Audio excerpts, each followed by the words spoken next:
पिछले अंक में हम लोगों ने प्लेटो के साम्यवाद के सिद्धांत के कुछ पक्षों पर विचार किया और आज हम लोग उस रिपब्लिक की एक जो अन्य महत्वपूर्ण अवधारणा है, जो कि एक प्रकार से रिपब्लिक का क्लाइमेक्स या चरम बिंदु कहा जा सकता है, वो उसका दार्शनिक राजा का सिद्धांत है, उसकी थियरी ऑफ फिलॉसफर किंग है। अगर न्याय का विचार प्लेटो के सम्यक राज्य का आधार है, तो दार्शनिक राजा का सिद्धांत उसके आदर्श राज्य या उसके सम्यक राज्य के सिद्धांत का चरम बिंदु है।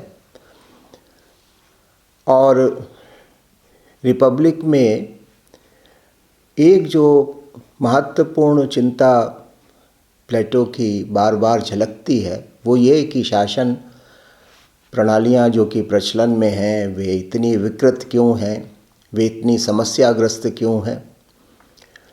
उसने अपने दौर के नगर राज्यों में देखा था कि वहाँ राजनीतिक जीवन में बड़ी अफरा तफरी रहती थी, बड़ा विप्लव रहता था, आए दिन शासन का परिवर्तन होता रहता था।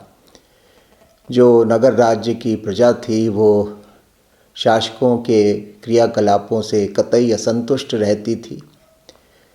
शासक का लक्ष्य अपनी शक्ति का संवर्धन करना ही होता था। तो इस प्रकार से राजनीतिक जीवन जिस प्रकार से विकारग्रस्त था, और इसी विकारग्रस्त राजनीतिक जीवन का एक सिम्टम सुकरात का मृत्युदंड था। तो इन सब चीज़ों ने प्लेटो को काफ़ी विचलित किया था और वो निरंतर इस विषय पर विचार मग्न रहता था कि राज्यों में जो बुराइयां, जो विकृतियां विद्यमान हैं, इनका उपचार क्या है। और काफ़ी चिंतन मनन करने के बाद उसको ये लगा कि नगर राज्यों की जो विकृतियां हैं, जो बुराइयां हैं, वे इसलिए क्योंकि जिनके हाथ में शासन शक्ति है, उनके पास शासन करने की ना तो बौद्धिक क्षमता है, ना नैतिक क्षमता है। और इसलिए जब तक शासक वर्ग वैचारिक और नैतिक क्षमता से युक्त नहीं होगा, तब तक वो सम्यक अर्थ में प्रजा का कल्याण कर नहीं सकता। और जब तक प्रजा का कल्याण नहीं होता, तब तक राज्यों में व्यवस्था और शांति बनाए रखना असंभव होगा। इसलिए उसने ये माना कि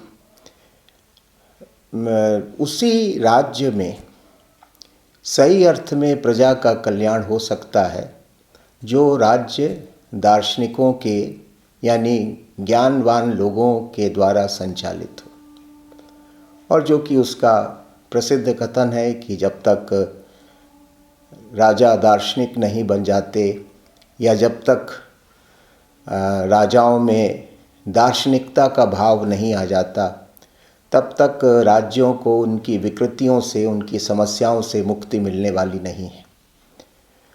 तो इसलिए जो राजनीतिक जीवन की विकृति का जो मूल था, वो शासकों की अज्ञानता थी।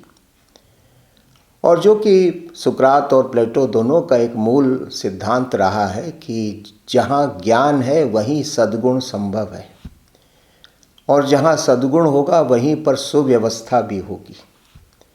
तो राजनीतिक जीवन का संचालन अगर ज्ञानवान लोगों के हाथ में होगा, बुद्धिमान लोगों के हाथ में होगा, तो राज्य में सुव्यवस्था होगी।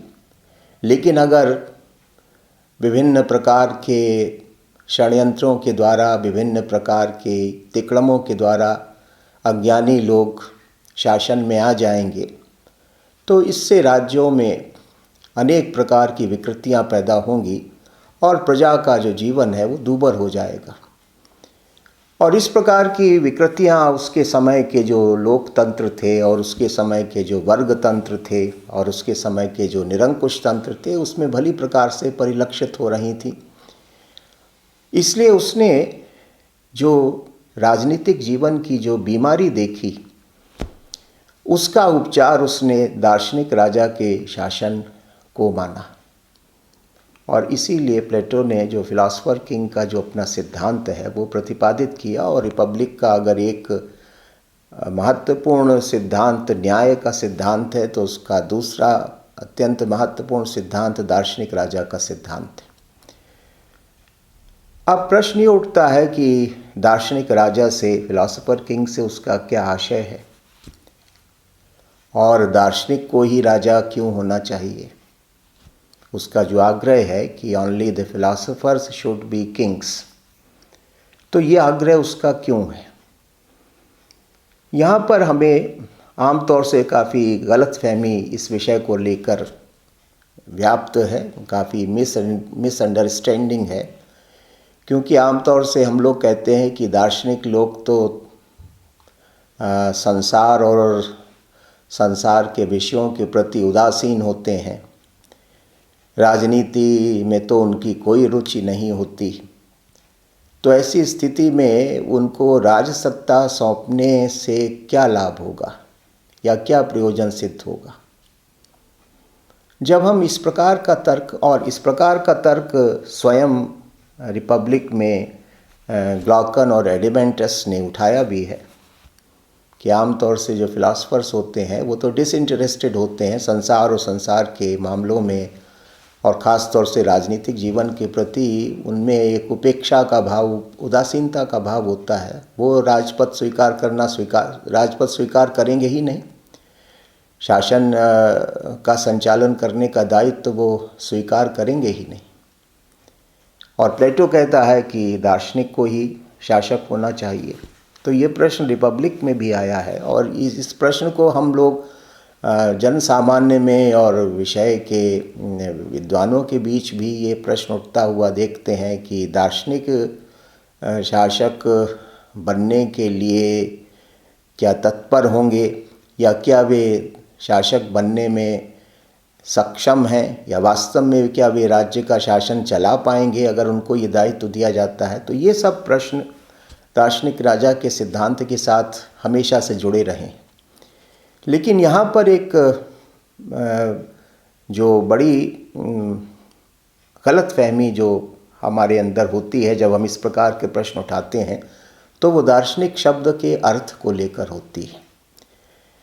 आमतौर से फिलॉसफर शब्द का जो अर्थ हम लोग लेते हैं, उस अर्थ में प्लेटो ने इस शब्द का प्रयोग नहीं किया। हम लोग आमतौर से फिलॉसफर, आधुनिक काल में फिलॉसफर शब्द से अर्थ ये लिया जाता है कि जो व्यक्ति प्रोफेशनली फिलॉसफर है, जिसने दर्शन शास्त्र का भली प्रकार से अध्ययन किया है और जो दर्शन शास्त्र के जो गूढ़ सिद्धांत हैं उनके चिंतन मनन में ही लीन रहता है, और इसलिए उसमें जो सक्रिय जीवन है या जो सामाजिक जीवन है और विशेष रूप से जो राजनीतिक जीवन है उसके प्रति उसमें एक उदासीनता का भाव, उपेक्षा का भाव होता है, और वह एक बंद कमरे में अपना चिंतन मनन करता है। एक क्लोजेट फिलॉसफर वाला कुछ विचार सामने आता है। ये तो अर्थ रूढ़ हो गया है दार्शनिक का, फिलॉसफर का। लेकिन सही अर्थ में फिलॉसफर का अर्थ जो ग्रीक भाषा में है वो है लवर ऑफ विजडम, कि जो भी ज्ञान का अनुरागी है वह दार्शनिक है। यानी दार्शनिक से हमारा आशय है ज्ञानवान व्यक्ति से, कि एक ज्ञानी व्यक्ति से आशय है। जब हम दार्शनिक शब्द का प्रयोग करते हैं, वो एक प्रचलित अर्थ में जो एक फिलॉसफर शब्द का अर्थ है वो भी अर्थ हो सकता है, लेकिन प्लेटो जो है वो दार्शनिक का आशय ये है कि जिसने सत्य का साक्षात्कार कर लिया। Philosopher is the lover of wisdom, वो सत्य का अनुरागी है, ज्ञान का अनुरागी है, और जो सर्वोच्च ज्ञान है वो उसने अर्जित कर लिया है। और जैसा कि हम लोग पहले देख चुके हैं कि सर्वोच्च ज्ञान है आइडिया का या फॉर्म का। इसको अर्जित करने के बाद व्यक्ति की बुद्धि पूरी तरह से प्रकाशित हो जाती है, और ऐसा व्यक्ति जीवन को संपूर्णता में भली प्रकार से समझने लगता है। इसलिए इस तरह की विजडम जिनके पास है, यानी जिनके पास एक समग्र ज्ञान है, those who know the whole of the truth are philosophers, कि जिनको संपूर्ण सत्य का ज्ञान है, लौकिक भी और अलौकिक भी, सांसारिक भी और संसार से परे जो नॉमिना है, यानी जिनकी नॉलेज नॉमिना के बारे में है, और क्योंकि उनकी नॉलेज नॉमिना के बारे में है इसलिए वो फिनोमेना को, यानी इस दृश्य जगत को भली प्रकार से समझने की स्थिति में होते हैं। जबकि प्लेटो कहता है कि जिनको इस फिनोमेना की, यानी केवल दृश्य जगत का ज्ञान है, उनका आधा अधूरा ज्ञान है। वो लोग केवल ओपिनियन रखते हैं, उनके पास नॉलेज नहीं है। तो इस अर्थ में जो फॉर्म्स को जानता है, जो आइडियाज़ को जानता है, वो दार्शनिक है, उसको वो लवर ऑफ विजडम है। उसके लिए प्लेटो ने दार्शनिक शब्द का या फिलॉसफर शब्द का प्रयोग किया है, अर्थात एक ज्ञानी व्यक्ति के हाथ में शासन का संचालन होना चाहिए, ये प्लेटो का कहना।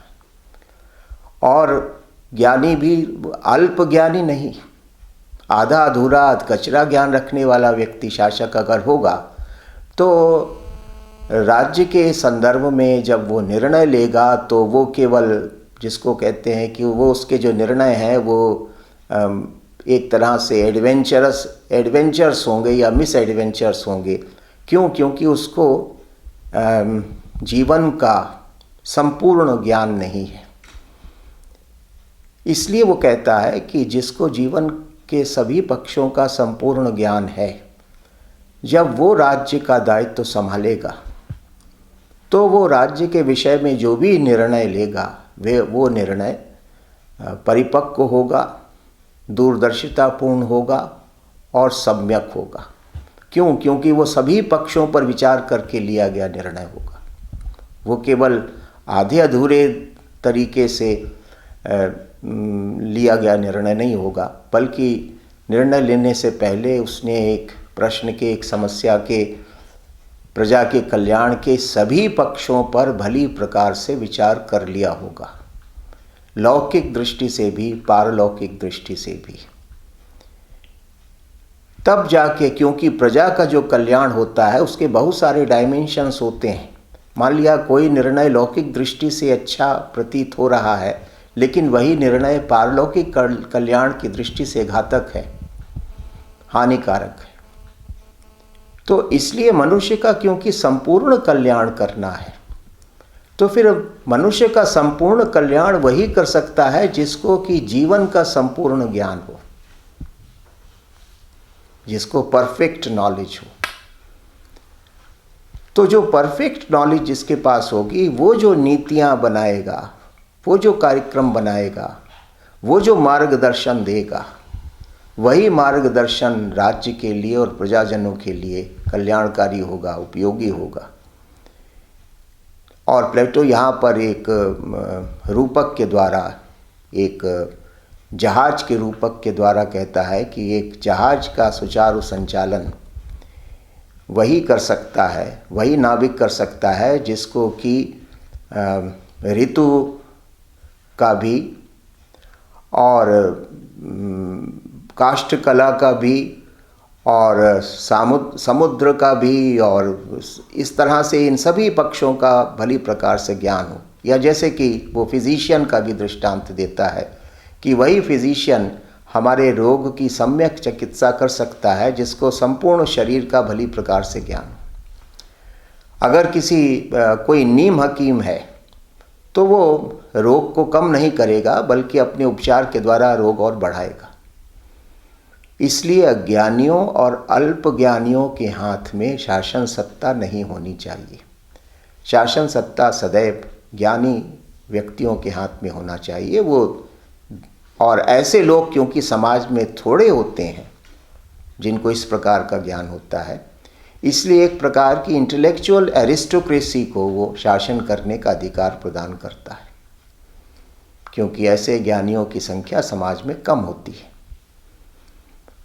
लेकिन शासन की शक्ति इन्हीं लोगों के हाथ में होनी चाहिए। दूसरा जो प्रश्न जो कि इस के विरुद्ध, दार्शनिक के शासन के विरुद्ध उठाया जाता है, रिपब्लिक में भी उठाया गया, वो ये कि आमतौर से जो दार्शनिक होते हैं या जो इतने ज्ञानी व्यक्ति होते हैं, वे सांसारिक विषयों में, जो वर्ल्डली अफेयर्स हैं या जो पॉलिटिकल अफेयर्स हैं, उनमें उनकी कोई रुचि नहीं होती। तो फिर वो राज्य का संचालन कैसे करेंगे? क्योंकि राज्य का संचालन करने में तो आपको बड़ा सजग, सतर्क, जागरूक रहना पड़ता है। प्लेटो कहता है कि जो हम लोगों ने एक ये जो धारणा बना ली है कि जो ज्ञानी व्यक्ति होता है वो अव्यावहारिक होता है, तो ये बड़ी भ्रांत धारणा है। ज्ञानी व्यक्ति अपने दायित्व को भली प्रकार से समझता भी है और उसको भली प्रकार से निभाता भी है, ये उसका लक्षण होता है। जो भी उसको दायित्व दिया जाएगा उसमें वो उदासीनता या उपेक्षा का भाव रख ही नहीं सकता, अगर वास्तव में वो ज्ञानी है तो। इसलिए जब हम ज्ञानी को, और फिर वो जो ज्ञानी व्यक्ति होगा वो हमेशा प्रजा के या सार्वजनिक कल्याण के प्रति बड़ा जागरूक रहेगा। इसलिए जब वे राजसत्ता को ग्रहण करेंगे तो समाज के प्रति अपने दायित्व को पूरी सजगता के साथ, पूरी सतर्कता के साथ, पूरी निष्ठा के साथ निभाएंगे, उसके प्रति उदासीन नहीं होंगे। और उनका ज्ञानी होना इसलिए भी अच्छा है क्योंकि जो वास्तव में ज्ञानी होता है वो राजशक्ति का कभी दुरुपयोग नहीं कर सकता। इसलिए प्लेटो ने कहा भी है कि political powers should be given to those who are in the least love of it, कि जो जिनमें राजसत्ता की हवस नहीं है, लिप्सा नहीं है, राजसत्ता उन्हीं को दी जानी चाहिए। क्योंकि जिनके अंदर राजसत्ता की लिप्सा होती है, हवस होती है, वे आमतौर से राजसत्ता पाने के बाद उसका दुरुपयोग ही करते हैं, उससे स्वार्थ साधन ही करते हैं। लेकिन ज्ञानी व्यक्ति जिसने अपनी वासनाओं को जीत लिया है, और साम्यवाद की प्रणाली के दौरान आपने देखा कि शासक वर्ग ने अपने को संपत्ति के आकर्षण से, परिवार के आकर्षण से मुक्त कर लिया है, तो वो एक निष्ठ भाव से राज्य और प्रजा के कल्याण के लिए प्रयत्नशील रहेगा और इसलिए वो राजसत्ता का कोई दुरुपयोग नहीं करेगा, बल्कि राजसत्ता का प्रयोग केवल और केवल प्रजा के कल्याण के लिए, राज्य के कल्याण के लिए करेगा। इसलिए न केवल ज्ञानी व्यक्ति अपने दायित्व को भली प्रकार से समझते हैं, बल्कि अपने दायित्व को पूरी ईमानदारी और पूरी निष्ठा के साथ निभाते भी हैं। इसलिए हमें ये जो हमने एक समझ लिया है कि जो फिलॉसफर होगा वो एब्सेंट माइंडेड होगा, उदासीन होगा, या उसको दायित्व दिया जाएगा तो वो उसको ठीक से निभा नहीं पाएगा, ये केवल हमने एक धारणा बना रखी है, क्योंकि हम ज्ञान के सम्यक स्वरूप को और ज्ञान के सम्यक परिणाम को नहीं जानते। जहाँ वास्तव में ज्ञान होगा वहाँ दायित्व बोध होगा, वहाँ पद का सदुपयोग करने की ही प्रवृत्ति होगी। अज्ञानी लोग ही अपने दायित्व को भली प्रकार से नहीं निभाते, या अज्ञानी लोग ही अपने पद का दुरुपयोग करते हैं। इसलिए ये तर्क निराधार है कि अगर हम दार्शनिक को शासन का दायित्व सौंप देंगे तो वो दार्शनिक उसमें रुचि नहीं लेगा या उसको ठीक से नहीं निभा पाएगा। तो ये जो शंका है वो निराधार है और प्लेटो ने इसका बड़े विस्तार से रिपब्लिक में समाधान किया है। तो इसलिए दार्शनिक के हाथ में ही राजशक्ति होनी चाहिए। अब ऐसे लोग कितने होंगे, ये मोनार्की होगी कि अरिस्टोक्रेसी होगी, इस प्रकार का शासन, इसको लेकर अलग अलग प्रकार की मान्यताएं हैं। प्लेटो ने कोई बहुत स्पष्ट रूप से इस विषय पर कोई संकेत नहीं दिया है। हम ये भी मान सकते हैं कि शायद अगर किसी को, क्योंकि ज्ञानी व्यक्ति इस प्रकार के ज़्यादा मिलना तो मुश्किल होता है, अल्प संख्या में ही इतने ज्ञानी व्यक्ति किसी समाज में होते हैं, तो अगर एक मिल जाए तो वो भी काफ़ी है, और अगर कुछ लोग ऐसे मिल जाएं तो वो भी ठीक है। यानी ये जो फिलॉसफर किंग का जो शासन होगा वो या तो उसका कैरेक्टर मोनार्किकल होगा या उसका कैरेक्टर एरिस्टोक्रेटिक होगा, क्योंकि प्लेटो ये मानता है कि हजारों अज्ञानियों से एक या कुछ ज्ञानी व्यक्ति, कुछ बुद्धिमान व्यक्ति हमेशा श्रेष्ठ होते हैं, हमेशा श्रेष्ठकर होते हैं, और ये हमारे जीवन का भी अनुभव है। तो इस आधार पर प्लेटो ने एक दार्शनिक राजा के सिद्धांत के औचित्य का प्रतिपादन किया है कि क्यों दार्शनिक को ही राजा होना चाहिए। इसके बाद उसने दार्शनिक के बौद्धिक और नैतिक गुणों का भी विस्तार से वर्णन किया है रिपब्लिक में, कि जो ज्ञानी व्यक्ति होगा उसकी इंटेलेक्चुअल क्वालिटीज़ क्या होंगी, उसके बौद्धिक गुण क्या होंगे, उसकी बौद्धिक सामर्थ्य किस प्रकार की होगी, और दूसरा उसकी मॉरल क्वालिटीज़ क्या होंगी, उसका नैतिक चरित्र किस प्रकार का होगा। इसका रिपब्लिक में विस्तार से वर्णन किया गया है।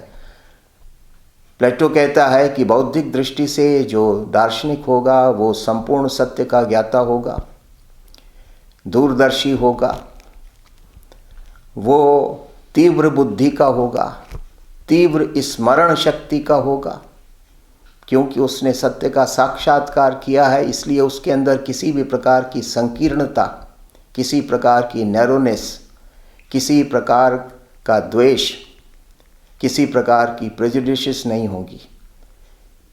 यानी उसकी बुद्धि का परिमार्जन हो चुका है, और इसी बुद्धि के परिमार्जन के कारण उसके चरित्र का भी परिमार्जन हो चुका है। तो उसके चारित्रिक गुणों का भी वर्णन रिपब्लिक में किया गया है, जैसे कि उसमें अभय का गुण होगा, फियरलेसनेस ऑफ डेथ। वो अपने कर्तव्य का पालन करने में, मृत्यु का भी वर्ण करने में संकोच नहीं करेगा। और इसी प्रकार से उसने अन्य नैतिक गुणों का वर्णन किया है कि उसके अंदर एक सेंस ऑफ प्रपोर्शन होगा, संतुलन होगा, किसी प्रकार की अतिवादिता से मुक्त होगा, धैर्य होगा। ये सब एक समाज के प्रति एक करुणा का भाव, संवेदना का भाव होगा, एक कंपेशन होगा। तो ये सब उसने मॉरल क्वालिटीज़ बताई हैं एक दार्शनिक राजा की। और प्लेटो कहता है कि इसी प्रकार के व्यक्ति या व्यक्तियों को शासन करने का अधिकार होना चाहिए। जाहिर है व्यक्ति, ये जो प्लेटो का दृष्टिकोण है वो तो न तो आजकल के लोकतांत्रिक प्रणाली से मेल खाता है, क्योंकि लोकतंत्र में माना जाता है कि हर एक को न केवल राजनीतिक जीवन में भाग लेने का अधिकार है, बल्कि हर एक को राजनीतिक पद को प्राप्त करने का अधिकार भी है। तो आजकल की जो लोकतांत्रिक व्यवस्था है उससे तो उसका विचार बिल्कुल मेल नहीं खाता, और इसलिए आजकल के विचार प्रवाह से प्रभावित लोग प्लेटो के दार्शनिक राजा की अनेक प्रकार से आलोचनाएं करते रहे हैं। तो वो एक अलग पक्ष है जिसको हम लोग बाद में देखेंगे। अगली बात ये है कि प्लेटो ने जब उसने शासन प्रणाली के विषय पर विचार किया है और दार्शनिक राजा के सिद्धांत का प्रतिपादन किया है, तो उसने दार्शनिक राजा के विषय में एक अन्य महत्वपूर्ण बात कही है कि दार्शनिक राजा किसी भी विधि से नियंत्रित नहीं हो सकता। जैसे कि आजकल हम लोग एक शब्दावली सुनते हैं, रूल ऑफ लॉ, और हम ये मानते हैं कि जो हमारे बड़े से बड़े पदाधिकारी हैं, संवैधानिक पदाधिकारी हैं, वे कानून से, संविधान से शासित हैं, नियंत्रित हैं, और उनको संविधान और कानून की मर्यादा में रह के काम करना पड़ेगा। यानी संविधान और कानून उनसे उच्चतर है और वे उसके अधीन हैं। इसको रूल ऑफ लॉ का सिद्धांत कहते हैं। प्लेटो जो दार्शनिक राजा का सिद्धांत है उसमें रूल ऑफ लॉ के लिए कोई गुंजाइश नहीं है, क्योंकि प्लेटो कहता है कि इतना ज्ञानी व्यक्ति अगर हमको शासक के तौर से मिल जाए, चाहे एक व्यक्ति मिले चाहे कुछ व्यक्ति मिले, जिसका विवेक जागृत हो, वो तो श्रेष्ठता का साक्षात स्वरूप होगा। अब उसके ऊपर आप किस कानून का अंकुश लगाना चाहते हैं, और जिसके अंदर बुद्धि का इतना उच्च स्तर पर विकास हो चुका है, तो उसके चरित्र की भी शुद्धता स्वाभाविक रूप से उसमें आ ही जाएगी। तो वो क्यों अपनी शक्ति का दुरुपयोग करेगा? तो किस आशंका से ग्रस्त होकर या किस कारण से ऐसे दार्शनिक राजा के ऊपर कोई कानूनी नियंत्रण हो सकते हैं, कोई लिमिटेशंस ऑफ लॉ या कोई लिमिटेशंस ऑफ द कॉन्स्टिट्यूशन उसके ऊपर कैसे आरोपित की जा सकती हैं?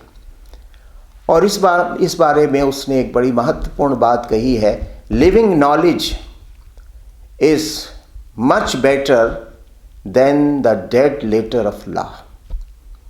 कानून जो होता है वो मृत बुद्धि होती है, बुद्धि का मृत स्वरूप होता है, क्योंकि जो चीज़ लिख दी गई। इस डेड लेटर ऑफ लॉ की तुलना में जो लिविंग नॉलेज है, जो ज्ञान का, बुद्धि का जो जीवंत प्रतिमान है, जो दार्शनिक राजा, वो हमेशा श्रेष्ठ होगा, हमेशा उच्चतर होगा, क्योंकि वो हर परिस्थिति और राजनीतिक जीवन में, सामाजिक जीवन में अनेक प्रकार की जटिलताएं आती रहती हैं, लेकिन हर जटिलता के लिए कानून में समाधान नहीं होते हैं, क्योंकि कानून तो एक फिक्स्ड और इनफ्लेक्सिबल फॉर्म में विद्यमान होता है। लेकिन परिस्थितियां बड़ी डायनेमिक होती हैं, परिवर्तनशील होती हैं, रोज़ नए नए प्रकार के चैलेंज, नई नई प्रकार की समस्याएं, नए नए प्रकार के विवाद राजनीतिक जीवन में आते हैं। तो इन विवादों का हल करने में कानून सक्षम नहीं होता। इन विवादों का हल करने में वे शासक जिनका विवेक जागृत है, और जागृत होने के कारण वे किसी परिस्थिति को भली प्रकार से समझ के तुरंत उसका समाधान भी निकाल सकते हैं, तो ऐसे शासकों को जड़ और मृत कानून से नियंत्रित करना, बाधित करना तो बिल्कुल अनुचित होगा। इसलिए दार्शनिक राजा के ऊपर कोई कानून का अंकुश नहीं। वो अपने आप में विधि का मूर्तिमान स्वरूप है, जो वो, क्योंकि उसने संपूर्ण ज्ञान प्राप्त कर लिया है, इसलिए वो जो कहेगा वही विधि सम्मत होगा, वही श्रेष्ठ होगा, वही कल्याणकारी होगा। इसलिए दार्शनिक राजा के ऊपर उसने कोई संवैधानिक प्रतिबंध नहीं लगाए कि जिनसे वो अनुशासित हो। तो एक तो दार्शनिक राजा के सिद्धांत के विषय में ये एक महत्वपूर्ण बात है, और आधुनिक काल में इसकी भी बड़ी आलोचनाएं हुई हैं। आजकल का जो रूल ऑफ लॉ का विचार है वो उसके साथ इसकी संगति नहीं बैठती। क्यों? क्योंकि हम ये परिकल्पना कर ही नहीं सकते कि कोई व्यक्ति इतना शुद्ध हो सकता है बौद्धिक दृष्टि से या चारित्रिक दृष्टि से, और इतना स्वार्थ से परे हो सकता है, इतना शक्ति लिप्सा से परे हो सकता है कि उसके ऊपर किसी भी प्रकार के कानूनी या संवैधानिक बंधन लगाने की आवश्यकता ही नहीं है। यद्यपि इतिहास में ऐसे शासक बहुत सारे मिलते हैं जिन्होंने इस बौद्धिक और नैतिक शुद्धता का आदर्श उपस्थित किया, लेकिन फिर भी ये लोग दुर्लभ होते हैं, इसलिए शायद हम ये मानते हैं कि नहीं, ये संभव नहीं। दूसरी बात यह है कि पब्लिक ओपिनियन का भी कोई अंकुश दार्शनिक राजा के ऊपर नहीं, जनमत का भी, क्योंकि प्लेटो ये मानता है कि जनमत तो कैप्रिशस होता है, क्षणभंगुर होता है, रोज बदलता रहता है, अस्थिर होता है। आमतौर से जनमत जो है वो बहुत दूर तक नहीं देख पाता, वो आज के सुख और आज के स्वार्थ को ही देख पाता है। तो ये जो जनमत है, ये जो है वो कैप्रिशस होता है। तो जनमत की वैगेरीज जो हैं वो दार्शनिक राजा के ऊपर अंकुश नहीं होनी चाहिए, या नहीं, उनका अंकुश होने की कोई आवश्यकता ही नहीं, क्योंकि जनमत तो एक अनडिफाइंड टर्म है, एक फैंटम है, उसका कोई सुनिश्चित स्वरूप नहीं होता। और जनमत वो रोज परिवर्तनशील है। लोगों में ना दूरदर्शिता है, ना निस्वार्थता होती है। वे केवल आज का सुख, आज का स्वार्थ देख पाते हैं। उनकी जो बुद्धि होती है, उनकी जो सोच होती है, उसमें इतना विस्तार नहीं होता, संकीर्णता होती है। तो ऐसा जो जनमत है वो तो बहुत ही एक डाउटफुल चेक होगा। उसका नियंत्रण तो दार्शनिक राजा, जो कि बुद्धि का, ज्ञान का मूर्तिमान स्वरूप है, उसको आप इस तरह की वासना प्रधान क्षणिक अस्थिर जनमत से कैसे आप उसको नियंत्रित कर सकते हैं, या कैसे उसको नियंत्रित करना उचित होगा। इसलिए वो कहता है कि राजा के ऊपर जो vagaries of Caprice and desires हैं, इनका भी कोई नियंत्रण नहीं होना चाहिए। दार्शनिक राजा इस नियंत्रण से भी मुक्त है। तो इस प्रकार की अवधारणा का प्रतिपादन प्लेटो ने किया है। एक विजडम स्टेट जिसको कहते हैं, विवेक के पर आधारित राज्य की धारणा, एक ऐसा स्टेट जो कि परफेक्ट नॉलेज पर आधारित है, और इसलिए उसमें परफेक्शन तक पहुंचने की बड़ी संभावनाएं। ये perfect state based on perfect knowledge, perfect enlightenment, ये आदर्श है, ये राज्य का सम्यक स्वरूप है। अब कौन इसके कितना निकट पहुंच पाता है, ये तो एक दूसरा प्रश्न है। क्योंकि जब हम सिद्धांत को प्रस्तुत करते हैं तो सिद्धांत तो प्योर और अनडाइल्यूटेड फॉर्म में ही प्रस्तुत किया जाता है। फिर उसके अपवाद तो बहुत सारे हो सकते हैं, वो तो अपनी अपनी क्षमता का प्रश्न है, अपनी अपनी सामर्थ्य का प्रश्न है कि हम उस प्योर और परफेक्ट आइडियल तक पहुंच पाते हैं कि नहीं पहुंच पाते हैं। अब ये तो व्यक्तियों की और समूहों की और समाजों की सामर्थ्य का प्रश्न होता है। लेकिन सिद्धांत तो हमेशा प्योर और अनडाइल्यूटेड फॉर्म में ही प्रस्तुत किया जाएगा। तो वो प्लेटो ने यहाँ पर किया।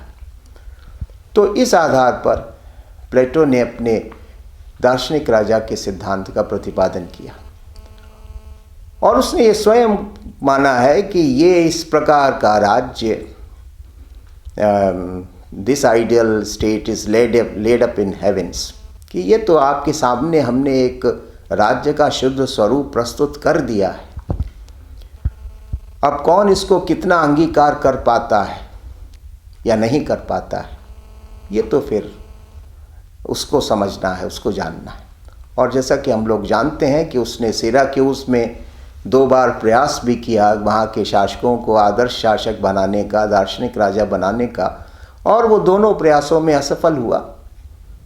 तो और उसको ये भली प्रकार से मालूम था कि इस प्रकार का राज्य स्थापित करना और राजपद की इतनी मर्यादाओं का निर्वहन करना आज के पतन काल में आसान तो नहीं है, क्योंकि आज के जो शासक हैं और आज की जो प्रजा है वे सम्यक सिद्धांतों से बहुत दूर तक भटक चुके हैं। उनके अंदर अब वो नैतिक, चारित्रिक और शारीरिक सामर्थ्य ही नहीं बची है कि वे इन आदर्शों के अनुसार अपने को ढाल सकें। तो इसलिए वो भली प्रकार से जानता था कि ये जो आइडियल स्टेट है, ये जो परफेक्ट स्टेट है, इसको धरती पर उतारना बहुत कठिन काम होगा। लेकिन आइडियल्स हमेशा इंस्पायर करने के लिए होते हैं, उनको एक्चुअलाइज करना तो बहुत मुश्किल होता है। लेकिन हाँ, अगर वे नहीं होंगे तो हमारे सामने कोई प्रेरणाएं भी नहीं होगी, हमारे सामने कोई इंस्पिरेशंस भी नहीं होगी। तो ये उसने राज्य के शुद्ध स्वरूप की या सम्यक स्वरूप की व्याख्या की। लेकिन साथ ही रिपब्लिक का जो 9वां खंड है, जो 9th बुक है, उसमें उसने फिर संसार में जो प्रचलित शासन प्रणालियां हैं उनके ऊपर भी उसने विचार किया है। ये प्योर स्टेट है या परफेक्ट स्टेट है, लेकिन परवर्टेड स्टेट्स जो कि प्रचलन में होते हैं और उस समय भी प्रचलन में थे और आज भी हम उस प्रकार के राज्यों को बहुतायत में देखते हैं, तो उसने उन परवर्टेड स्टेट्स पर भी विचार किया है, विकृत राज्यों पर भी विचार किया है। और उसने ये माना कि जो विकृत राज्य हैं उनके वो जो प्रकार बताता है, एक है कीर्ति तंत्र, जिसको वो टीमोक्रेसी कहता है।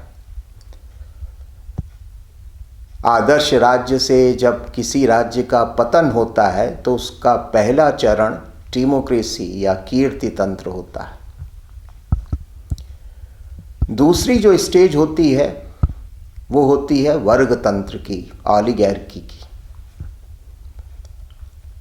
तीसरी स्टेज होती है पतन की, जो तीसरी सीढ़ी होती है, यानी तीसरा चरण होता है पतन का, विकृत होने का, उसको वो लोकतंत्र या डेमोक्रेसी कहता है। और पतन की जो अंतिम स्थिति होती है, यानी जब कोई राज्य रसातल में पहुंच जाता है, उसको वो निरंकुश तंत्र या टायरनी कहता है। तो उसने ये 4 विकृत शासन प्रणालियां मानी। अब इसमें समझने की बात यह है कि ये जो उसने क्रम बताया है, ये एक साइकोलॉजिकल या लॉजिकल ऑर्डर है, ये कोई हिस्टोरिकल ऑर्डर नहीं। हम ये ना समझें कि प्लेटो ये कह रहा है कि जब आदर्श राज्य से पतन होगा तो पहले हमेशा कीर्ति तंत्र स्थापित होगा, उसके बाद हमेशा वर्ग तंत्र स्थापित होगा, उसके बाद हमेशा लोकतंत्र स्थापित होगा और अंततः निरंकुश तंत्र स्थापित होगा। इस ऑर्डर में पतन होगा, ये वो नहीं कहता। ऐतिहासिक क्रम उसने नहीं बताया। उसने जो क्रम बताया है वो मनोवैज्ञानिक है, तार्किक है, कि जब आदर्श राज्य से पतन होता है, यानी जब विजडम स्टेट नहीं रहता, जब राज्य विवेक पर आधारित नहीं रहता, जैसे कि हमारे शरीर में सर्वोच्च तत्व है बुद्धि का, जब हमारा जीवन बुद्धि से संचालित नहीं होता, हमारे शरीर का कल्याण इस बात में है कि हमारे जीवन का कल्याण, हमारे शरीर का कल्याण इस बात में है कि हमारा जीवन सदैव बुद्धि से संचालित हो, रीज़न हमेशा रूल करे। लेकिन जब ऐसा नहीं होता तो फिर जो दूसरा तत्व है, यानी जो स्पिरिट का एलिमेंट है, जब वो हमारे ऊपर, उसके आधार पर हम निर्णय करने लगते हैं, वो हमारी मूल प्रेरणा बन जाता है, तो ये पतन की सीढ़ी है, ये पतन की स्थिति का नाम है। यानी बुद्धि से जीवन संचालित नहीं हो रहा है, बल्कि जीवन का संचालन स्पिरिट के आधार पर, साहस या आत्मरक्षा के तत्व के आधार पर हो रहा है। और इसके बाद फिर एक तीसरा चरण कि हमारे जीवन का संचालन वासनाओं के आधार पर होने लगे, न बुद्धि के आधार पर हो, न साहस के आधार पर हो, बल्कि वासनाओं के आधार पर होने लगे। तो ये तो सबसे अधिक पतित अवस्था हो गई। तो ये जो ऑर्डर है जो प्लेटो ने बताया, वो साइकोलॉजिकल ऑर्डर है। जैसा कि हम लोगों ने पढ़ा, वो कहता है कि राज्य जो है वो व्यक्ति की आत्मा का व्यापक स्वरूप होता है। जब तक राज्य रूपी शरीर बुद्धि पर आधारित रहता है, तब तक वो सुचारू रूप से संचालित होता रहता है। लेकिन जब राज्य रूपी शरीर में साहस का तत्व प्रधान हो जाता है, या जब राज्य रूपी शरीर में वासना का तत्व प्रधान हो जाता है, तो ये राज्य के पतन की अवस्थाएं होती हैं। और जब वो 4 पतित शासन प्रणालियों का वर्णन करता है तो इसी तर्क के आधार पर करता है। इसलिए जो पतित शासन प्रणालियों का जो वर्णन है, विश्लेषण है, वो एक साइकोलॉजिकल या लॉजिकल एक्सप्लेनेशन है। उसको हम ऐतिहासिक दृष्टि से देखते हैं तो हम गलती करते हैं। यानी उसने आइडियल, जैसे कि उसने गुड का एक आइडियल टाइप बताया, तो गुड का आइडियल टाइप है फिलॉसफर किंग का राज्य। इसी तरह से ईविल का जो आइडियल टाइप है वो ये 4 प्रकार की शासन प्रणालियां हैं। और ये 4 प्रकार की शासन प्रणालियों में भी एक हायरार्की है। सबसे कम पतित राज्य कीर्तितंत्र है, उससे ज़्यादा पतित राज्य वर्गतंत्र है, उनसे भी ज़्यादा पतित राज्य लोकतंत्र है, और सर्वाधिक पतित राज्य निरंकुश तंत्र है, टायरनी है। इसलिए नेटलशिप ने अपनी कमेंट्री में लिखा है कि जो निरंकुश तंत्र है वो आदर्श राज्य का, यानी दार्शनिक राजा के शासन का काउंटर, एग्जैक्ट काउंटर पार्ट है। यानी दार्शनिक राजा का शासन जो है वो सर्वोच्च बिंदु है राजनीतिक विकास का, और निरंकुश तंत्र राजनीतिक पतन का सबसे निम्न बिंदु है। Tyrant is an exact counter part of the philosopher king. ये नेटलशिप ने अपनी समीक्षा में लिखा। तो ये जो 4 शासन प्रणालियां, जो विकृत शासन प्रणालियां हैं, ये वस्तुतः इनका मनोवैज्ञानिक विश्लेषण करता है कि जब व्यक्ति में विकार आने शुरू हो जाते हैं, जब व्यक्ति का जीवन बुद्धि से संचालित न होकर करेज और एपिटाइट से संचालित होने लगता है, तो ये पतन की अवस्था प्रारंभ हो जाती है। और जब यही चीज़ें राज्य में हावी होने लगती हैं तो राज्यों में भी गिरावट आने लगती है, राज्यों में भी पतन होने लगता है। अब जैसे पहला सवाल तो यह है कि आदर्श राज्य में पतन क्यों होता है। एक सवाल तो उसने ये उठाया, वो कहता है कि भाई संसार की कोई भी चीज़ शाश्वत नहीं है, अनश्वर नहीं है। श्रेष्ठ से श्रेष्ठ वस्तु भी इस संसार में एक ना एक दिन नष्ट हो जाएगी। क्यों? क्योंकि भौतिकता का जो तत्व है वो सदैव परिवर्तनशील होता है, नाशवान होता है। इसलिए इस संसार में शाश्वत और अनश्वर कोई भी चीज़ नहीं है। आइडियल स्टेट आप इस्टेब्लिश कर लेंगे, लेकिन वो आइडियल स्टेट हमेशा बना रहेगा ऐसा नहीं, क्योंकि परिवर्तन, विकार, नाश ये संसार का सिद्धांत है, संसार की प्रकृति है। दूसरी बात यह है कि हमेशा आपको दार्शनिक राजा, एक या कुछ दार्शनिक राजा मिल जाएं, ये तो बहुत दुर्लभ संयोग है। हमेशा तो नहीं मिलेंगे, कभी मिल जाएंगे। अगर ऐसे लोग कभी मिल जाएंगे और राजसत्ता उनको सौंप दी जाएगी तो राज्य श्रेष्ठ बन जाएगा। लेकिन संसार में श्रेष्ठता भी दुर्लभ है। पत्थर सुलभ है लेकिन रत्न दुर्लभ है। तो संसार में प्रकृति का एक सिद्धांत ये भी है, ये भी एक प्राकृतिक सिद्धांत, एक नेचुरल प्रिंसिपल है कि excellence is rare, mediocrity is prevailing everywhere. Mediocrity जो है, निकृष्टता जो है, वो सर्वसुलभ है, लेकिन उत्कृष्टता दुर्लभ होती है। ये भी संसार का एक सिद्धांत है। तो रत्न थोड़े होते हैं लेकिन पत्थर बहुत होते हैं, ये भी एक संसार की प्रकृति है। इसी तरह से श्रेष्ठ शासक, ज्ञानी शासक मिलना दुर्लभ संयोग है, और साधारण प्रकार के शासक मिलना ये सुलभ है। ऐसे अज्ञानी या अल्प ज्ञानी शासक मिलना आसान है, लेकिन ज्ञानी शासक मिलना बड़ा कठिन काम है। तो एक कारण ये भी है। तो इस प्रकार से वो मानता है कि आदर्श राज्य एक बार अगर आप स्थापित भी कर लें तो वो कोई शाश्वत नहीं होगा। एक ना एक दिन उसमें विकार आना प्रारंभ होगा। और विकार आना कहाँ से प्रारंभ होगा, उसका सूत्रपात कैसे होगा कि जब किन्हीं कारणों से राज्य के निर्णय विवेक के आधार पर न होकर दूसरा जो तत्व है, साहस का तत्व, उसके आधार पर होने लग जाएंगे। यानी जब राज्य में बुद्धि की न चले बल्कि साहस के तत्व की चले, तो ये इससे विकृतियां प्रारंभ हो जाएंगी। क्यों? और ऐसा कहाँ होता है? जैसे कि स्पार्टा जो एक मिलिट्री स्टेट होता है, वहाँ पर ऐसा होता है। कि वहाँ पर भौतिक शक्ति, सैनिक शक्ति, ये राज्य का साध्य बन जाता है। अब विजडम स्टेट नहीं रहता है। अब जो स्टेट है वो स्पिरिट पर आधारित है, करेज के प्रिंसिपल आधारित है। राज्य अपनी उपलब्धि क्या मानता है? विजय प्राप्त करना, अधिक से अधिक अपने राज्य का विस्तार करना, कॉन्क्वेस्ट, एक्सपेंशन, अपनी मिलिट्री पावर को बढ़ाना। आजकल के संदर्भ में जो हम देखते हैं कि हर राज्य में ये इच्छा है कि हम सुपर पावर बन जाएं।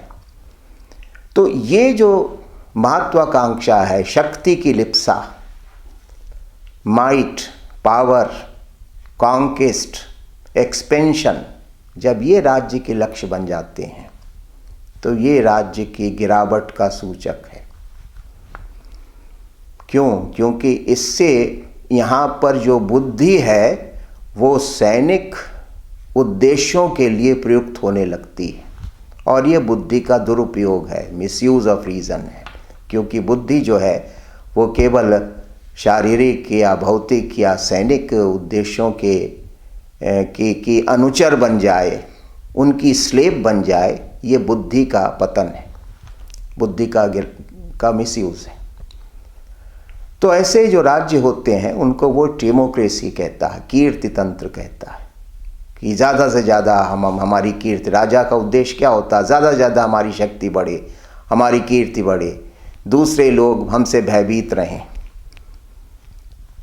तो ये जब राज्य का लक्ष्य बन जाता है तो ये राज्य की शक्ति, राज्य का तत्व तो है, लेकिन शक्ति राज्य का साध्य अगर हो जाएगी तो जैसे स्पार्टा का राज्य था तो वो दशा होती है। और एक जब मनुष्य के जीवन में शक्ति पूजा ही प्रधान हो जाती है तो वो धीरे धीरे, पहले तो वो दूसरे के ऊपर आधिपत्य स्थापित करने का प्रयास करते हैं, उसके बाद शक्ति के कारण आपस में ही विग्रह, विवाद, संघर्ष पैदा हो जाते हैं।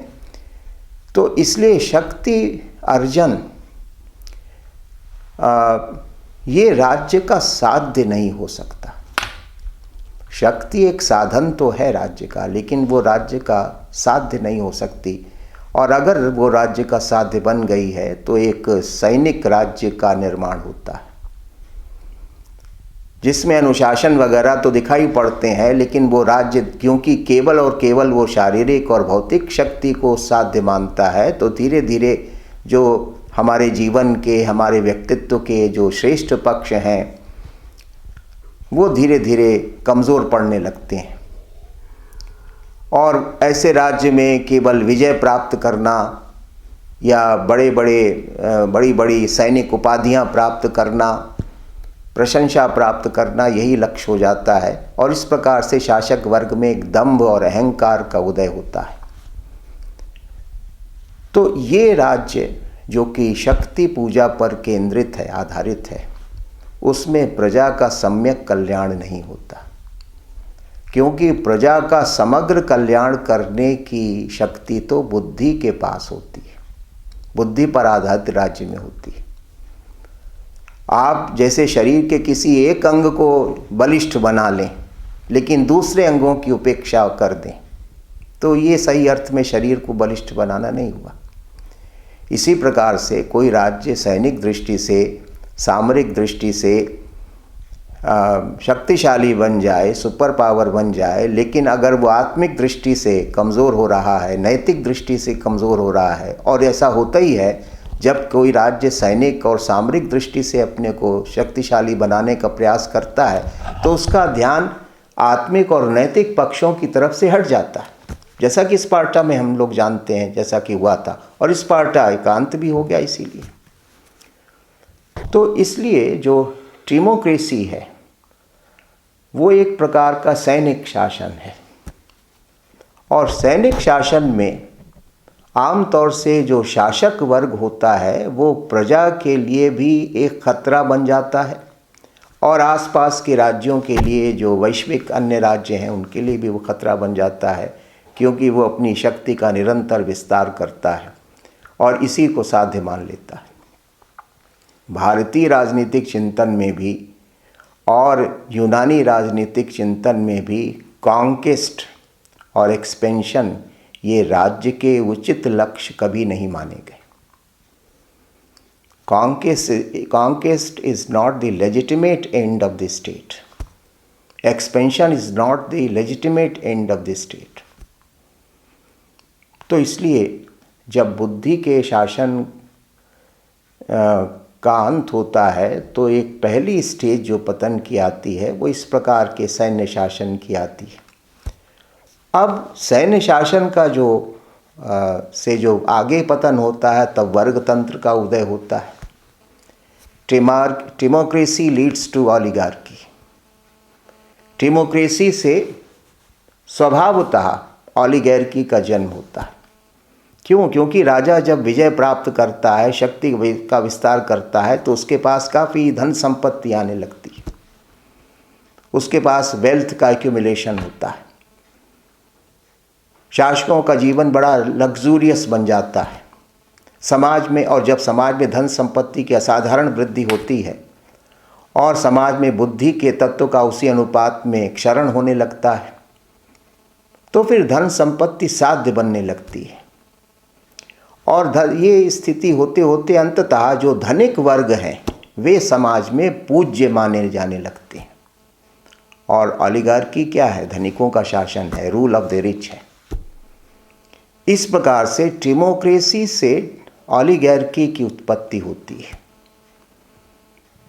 कि जब समाज में धन की वृद्धि हुई, विजय के परिणाम स्वरूप, सैनिक अभियानों के परिणाम स्वरूप काफ़ी धन संपत्ति का संचय हुआ, तो धीरे धीरे समाज में कुछ लोगों के पास, और क्योंकि वो धन संपत्ति प्रजा में के कल्याण में इस्तेमाल होगी नहीं, क्योंकि जो शासक है वो बुद्धि तत्व पर आधारित है नहीं, तो परिणाम ये होगा कि धन संपत्ति समाज के कुछ लोगों में संचित हो जाएगी, केंद्रित हो जाएगी। और धीरे धीरे यही जो वर्ग है जिसको वो ऑलिगार्क कहता है, धनिक वर्ग कहता है, ये जो ऑलिगार्क्स हैं ये राजसत्ता को भी धीरे धीरे अपने हाथ में ले लेंगे। तो जो ऑलिगार्की है वो धनिकों का शासन है। और धनिकों के शासन में वो कहता है, प्लेटो कहता है कि जो ऑलिगार्की है वो एक राज्य नहीं होता है, वो दो राज्य होते हैं। वहाँ डिवीज़न होता है धनिक और निर्धन के बीच में।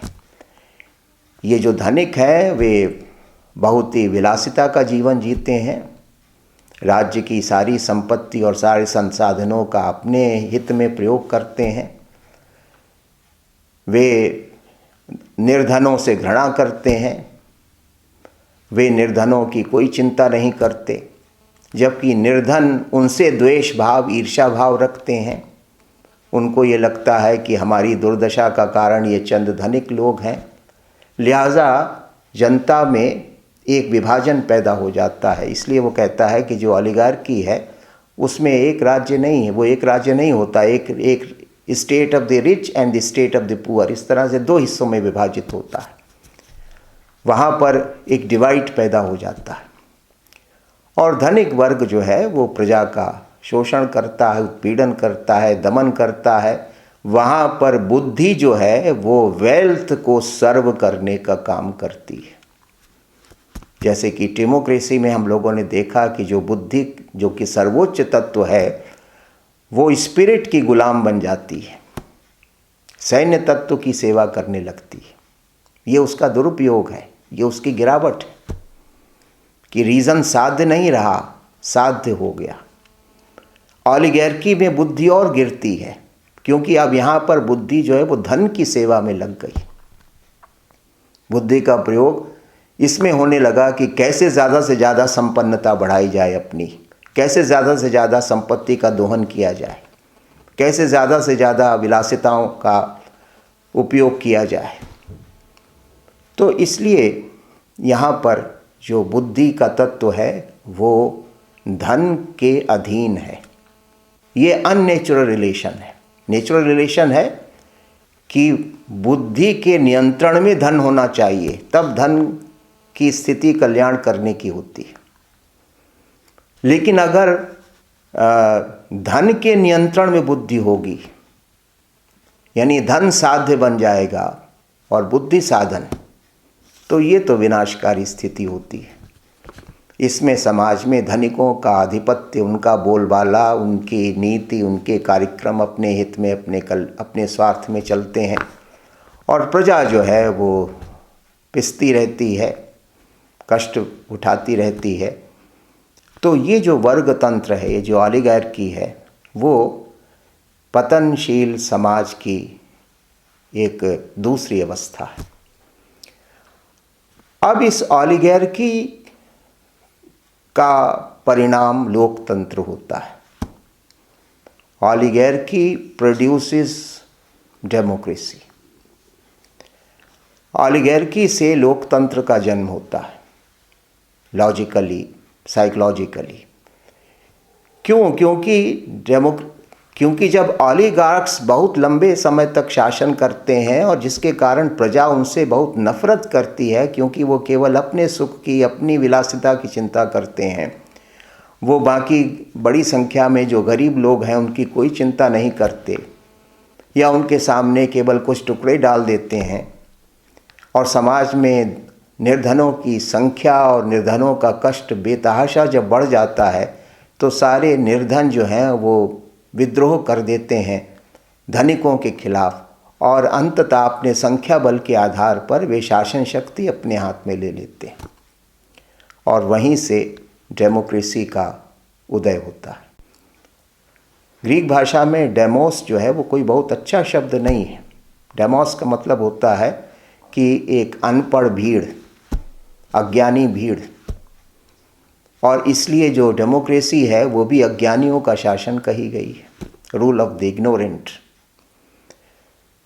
ये जो निर्धन वर्ग होता है इसमें ज़्यादा विवेक नहीं होता, ऐसा प्लेटो का मानना है। क्यों? क्योंकि वो रोजी रोटी के प्रश्नों में ही इतने उलझे रहते हैं कि उनके पास किसी प्रकार के चिंतन मनन का ना अवकाश होता है, ना सामर्थ्य होती है। इन निर्धनों के हाथ में जब शासन शक्ति आ जाती है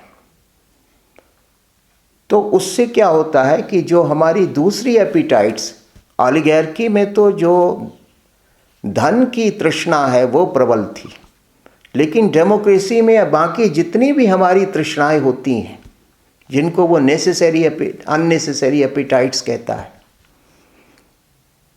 वे सब बड़ी प्रबल हो जाती हैं। जैसे कि आम जनता या निर्धन लोग मानते हैं कि भाई सब समान हैं, सबको पूरी स्वतंत्रता होनी चाहिए, सबका समान महत्व है। ये जो desire for liberty, desire for equality, ये लोकतंत्र की विशेषता होती है। जनता मानती है, जनता की ये सोच होती है कि कोई बड़ा छोटा नहीं, कोई ज्ञानी अज्ञानी नहीं, सब बराबर हैं, इसलिए सबको बराबर अधिकार मिलने चाहिए, सबको पूरी स्वतंत्रता होनी चाहिए, जो हर व्यक्ति अपना निर्णय स्वयं करे, हर व्यक्ति अपने जीवन का संचालन अपने तरीके से करे। और इस कारण हमको प्लेटो कहता है कि समाज में हमें विविधता तो बहुत दिखाई पड़ती है, डाइवर्सिटी तो बहुत दिखाई पड़ती है, क्योंकि सब लोग जब स्वतंत्र हैं, समान हैं, तो हर आदमी अपने अपने तरह से जीवन जी रहा है, अपनी अपनी इच्छानुसार चीज़ों को कर रहा है। तो इससे सोसाइटी में डाइवर्सिटी तो बहुत दिखाई पड़ती है, लेकिन अगर आप इस डाइवर्सिटी के तह में जाकर ठीक से देखें तो ये वस्तुतः एनार्की है, अराजकता होती है।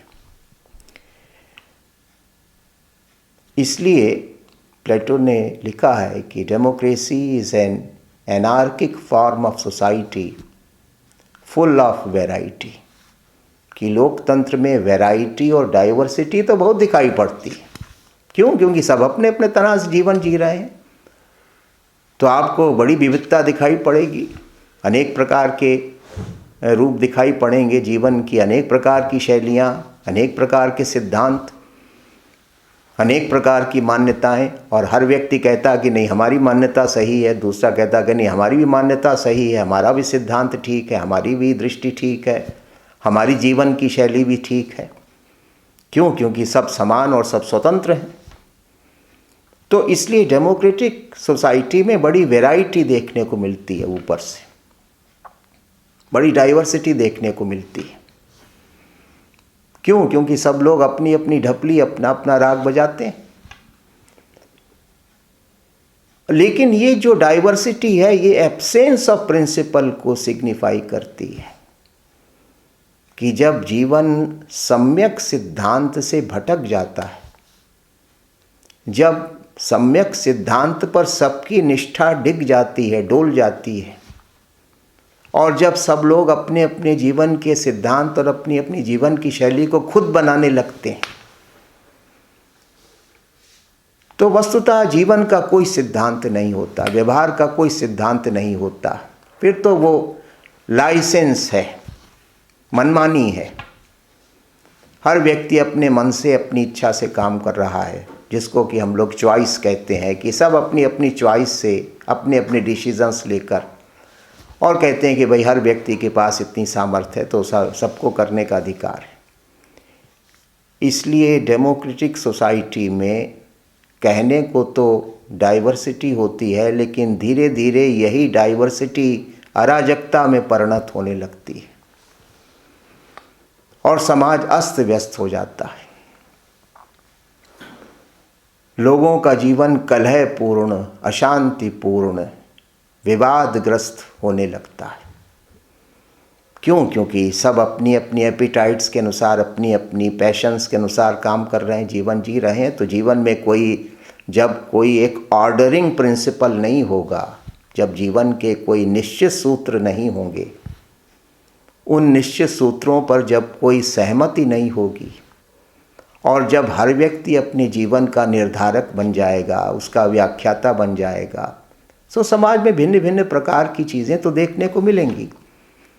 लेकिन वस्तुतः ये स्थिति सिद्धांतहीनता की स्थिति है, और यही सिद्धांतहीनता ही एनार्की है, अराजकता है।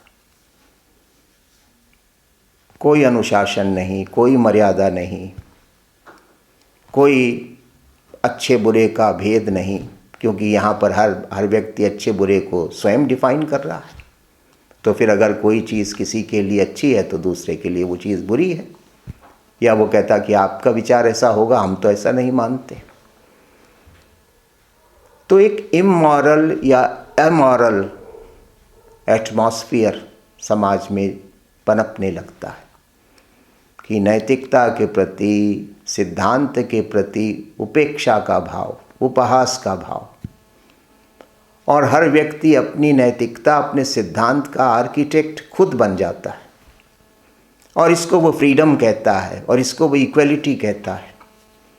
तो इस आधार पर प्लेटो कहता है कि ये जो तीसरा चरण है पतन का, जिसमें हमारी एपिटाइट्स रूल कर रही हैं, जैसे कि ऑलिगार्की में जो वेल्थ की एपिटाइट थी वो रूल कर रही थी, लेकिन यहाँ पर बाकी वेल्थ के अलावा बाकी और जितनी भी प्रकार की वासनाएं होती हैं, जितनी भी प्रकार की पैशंस होती हैं, एपिटाइट्स होती हैं, वो सब फ्री हो गई हैं, सब स्वतंत्र हो गई हैं, और हर व्यक्ति उनके हिसाब से संचालित हो रहा है।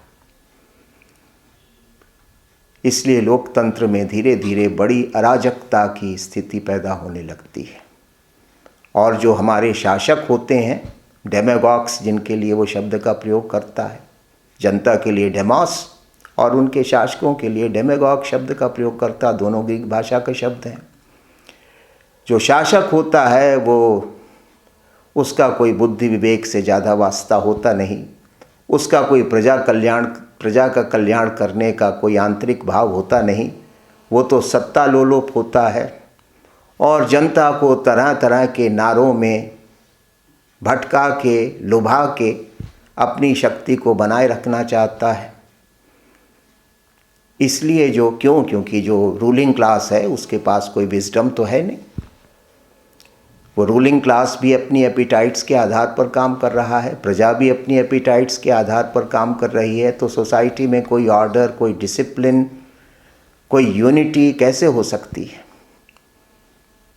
और ये जो डेमागॉग्स होते हैं वो जनता की चाटुकारिता करके, उनको फ्लैटर करके, प्लेटो ने एक रूपक का प्रयोग किया है कि जैसे कि एक लार्ज एंड पावरफुल बीस्ट किसी बड़े जानवर को कोई सामने आ गया है और आपको डर लग रहा है कि हमको खा जाएगा, तो आप उसको तरह तरह से बहलाते हैं, तरह तरह से उसको खुश करने की कोशिश करते हैं कि जिससे कि हमारे जीवन की रक्षा हो सके।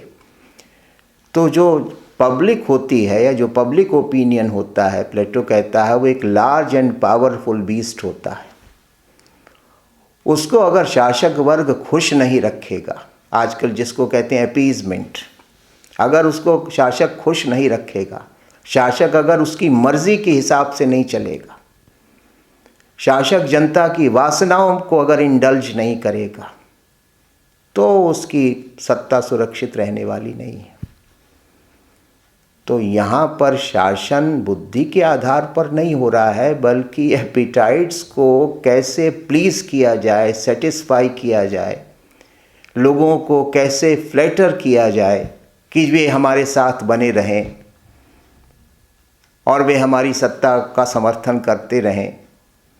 तो इसलिए ऐसे शासक को डेमागॉग्स कहा गया, जो कि बहुत ही सस्ते हथकंडों को अपनाकर प्रजा को नियंत्रित करने का, वश में रखने का और प्रजा में अपनी लोकप्रियता बढ़ाने का प्रयास करता है।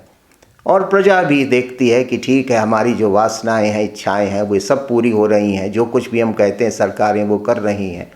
तो इस तरह से दोनों के बीच एक प्रकार का बार्गेन जैसा कुछ चलता रहता है। और लेकिन शासन तो है, लेकिन शासन का जो प्रभाव होना चाहिए वो तो कहीं दृष्टिगोचर नहीं होता, क्योंकि शासन विवेक के आधार पर तो हो नहीं रहा है।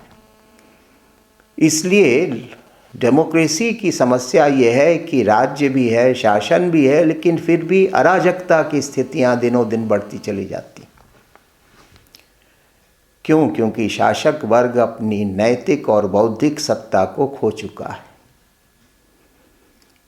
तो ये डेमोक्रेसी है जो कि धीरे धीरे अराजकता में परिणत होती है। और इस डेमोक्रेसी से जो अंतिम विकृत शासन प्रणाली है, जिसको वो सबसे अधिक मोस्ट परवर्ट कॉन्स्टिट्यूशन कहता है, मोस्ट परवर्ट स्टेट कहता है, उसका जन्म होता है।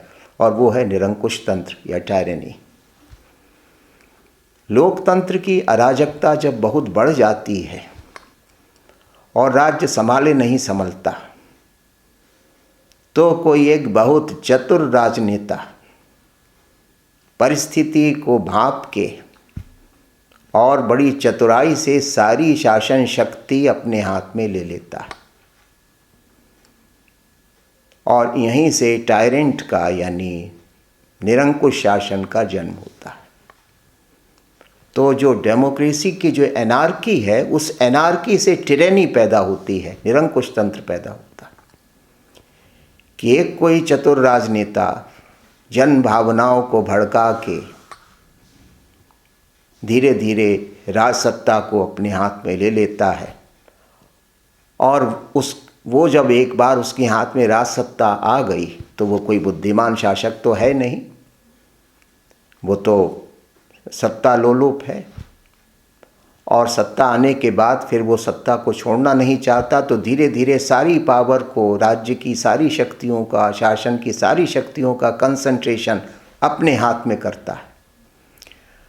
और शुरू में तो जनता उसको अपना मुक्तिदाता मानती है, लेकिन धीरे धीरे जनता को समझ में आने लगता है कि जिसको हम अपना मुक्तिदाता मानते हैं या मानते रहे, वो वस्तुतः हमको दास बनाने के लिए शासन में आया है।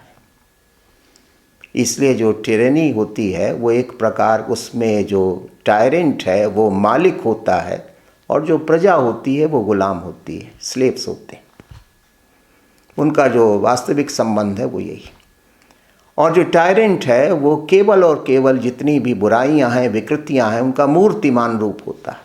जैसे दार्शनिक राजा श्रेष्ठताओं का मूर्तिमान रूप होता है, उस तरह से जो टायरेंट होता है वो निकृष्टताओं का मूर्तिमान रूप होता है, जिसको प्लेटो कहता है कि वाइल्ड बीस्ट एपिटाइट्स को वो एपिटॉम होता है, कि जो सबसे हमारी निकृष्ट वासनाएं, इच्छाएं होती हैं, वे सारी इच्छाएं, वासनाएं हमें साक्षात देखने को मिलती हैं जो टायरेंट होता है। वो अपनी शक्तियों का खूब घोर दुरुपयोग करता है,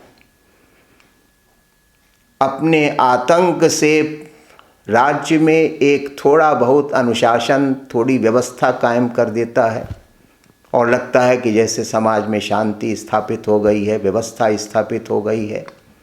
लेकिन ये शांति व्यवस्था उसी प्रकार की होती है जैसे कि शमशान की शांति होती है। प्रजा को पूरी तरह से अपनी निरंकुश शक्ति के दुरुपयोग से आतंकित करके, भयभीत करके नियंत्रित कर लिया जाता है। और उसके बाद जो टायरेंट होता है वो जो चाहता है वो करता है, और प्रजा एक प्रकार से असहाय हो जाती है, लाचार हो जाती है। इसलिए प्लेटो मानता है कि जो सबसे निकृष्ट वासना होती है मनुष्य में, उसका मूर्तिमान स्वरूप टायरेनी होता है। तो इसलिए वो ये मानता है कि सबसे निकृष्ट प्रकार की शासन प्रणाली निरंकुश तंत्र होता है, और इसी निरंकुश तंत्र में प्रजा भी पूरी तरह से भ्रष्ट हो चुकी है और शासक भी पूरी तरह से भ्रष्ट हो चुका है। लेकिन शासक जो है वो अपने शक्ति और अपने बल के आतंक से प्रजा को नियंत्रित करता रहता है। जब तक चलता रहता है तब तक वो उसकी सत्ता सुरक्षित रहती है, लेकिन कोई भी बुराई लंबे समय तक चल नहीं सकती। तो एक दिन प्रजा का विद्रोह होता है और निरंकुश शासक की सत्ता का अंत भी होता ही है। तो इस आधार पर उसने एक लॉजिकल ऑर्डर बताया है कि किस तरह से जब रीज़न से पतन होगा, डिक्लाइन होगा, तो फिर किस तरह से शासन मनुष्य में विकृतियां आएंगी और वो मनुष्य की विकृतियां राजनीतिक प्रणालियों में परिलक्षित होंगी। इसलिए डिक्लाइन सोल का होता है, और वो जो सोल का डिक्लाइन है वो स्टेट में रिफ्लेक्ट करता है। इसलिए ये कहा जाता है कि ये जो प्लेटो का डिस्क्रिप्शन है या ये जो प्लेटो का नरेशन है, या कुछ विद्वान इसको प्लेटो की फिलॉसफी ऑफ हिस्ट्री भी कहते हैं, उसका इतिहास का दर्शन भी कहते हैं। तो ये जो डिस्क्रिप्शन है, इसको अगर हम लॉजिकल तरीके से समझेंगे, साइकोलॉजिकल तरीके से समझेंगे, तब इसका महत्व हम भली प्रकार से समझ पाएंगे।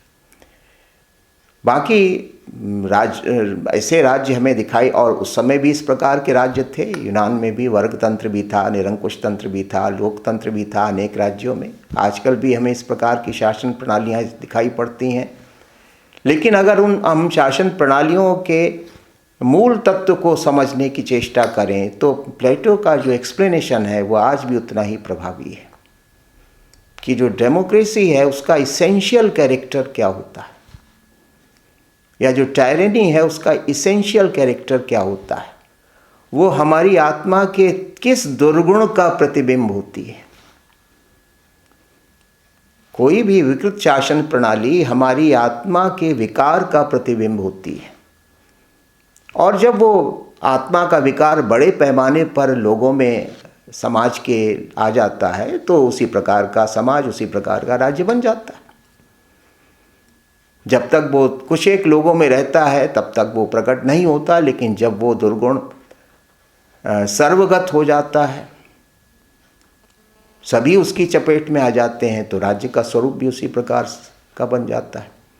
तो इस प्रकार से प्लेटो ने दार्शनिक राजा के रूप में एक आइडियल स्टेट का, एक ट्रू स्टेट का चित्रण भी किया है, लेकिन साथ साथ वो व्यावहारिक दृष्टि से भी विचार करता है। इसलिए प्लेटो के ऊपर ये जो चार्ज लगता है कि वो यूटोपियन है, आइडियलिस्ट है, उसको राजनीति की या समाज की के यथार्थ का ज्ञान नहीं, वो तो पूरी तरह से गलत आरोप है। क्योंकि ये जो डिस्क्रिप्शन है, और जिसको कि रिपब्लिक में उसने बड़े विस्तार से किया है, इस डिस्क्रिप्शन को पढ़ने के बाद तो हम समझ सकते हैं कि प्लेटो को व्यावहारिक राजनीतिक जगत का भी कितना अच्छा ज्ञान था, और उसका वो कितना गंभीर और गहन विश्लेषण कर सकता था।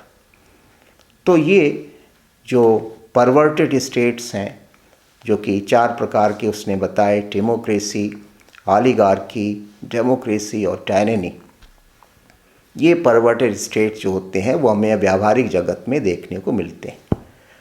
उसके समय भी इस प्रकार के राज्य थे और आज भी अगर हम दृष्टिपात करें तो बहुत सारे राज्यों में इसी प्रकार के लक्षण प्राप्त होते हैं और वे प्लेटो की व्याख्या में कहीं ना कहीं आ ही जाते हैं। तो ये प्लेटो का एक अन्य महत्वपूर्ण पक्ष है जिसका कि प्रतिपादन उसने अपने ग्रंथ रिपब्लिक में किया।